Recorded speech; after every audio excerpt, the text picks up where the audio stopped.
Musical Manifestation, Birmingham. The following story was told to me in the mid-1990s by a police sergeant whom it had happened to. The officer, Ray, who at the time of the incident was a constable, had been called to a suspected burglary at a primary school near Birmingham. The police had been alerted via a silent alarm system, which meant the police knew that someone, or something, had triggered a sensor on the premises, although an alarm was not sounding at the school itself.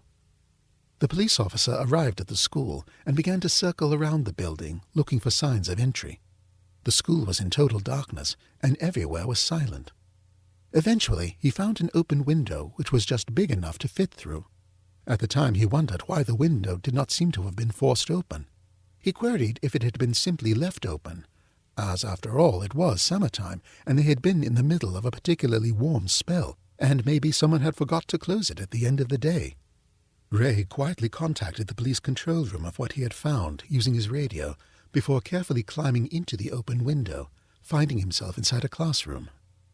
As he ventured toward the classroom door and out onto a corridor, he stood still, momentarily holding his breath, as he could hear a faint sound, which appeared to be coming from one end of the long, dark corridor. Ray pointed his police-issue torch along the long walkway, and saw nothing of interest as he proceeded down the darkness. As he did so, the noise became louder, and he realized it was music of some kind. As he neared the source of the music, Ray realized that the sound was that of a piano being played. He likened the music to be that of a hymn of sorts, exactly the type that would not be out of place in a school assembly. As he neared the end of the long corridor, he found he was standing at a set of double doors which had been left open. The doors were indeed the entrance to the school's assembly hall. Ray cautiously entered the large hall. All the time the music played. The large hall was pitch black, except for the dim green exit lights, which barely illuminated above each exit door around the hall.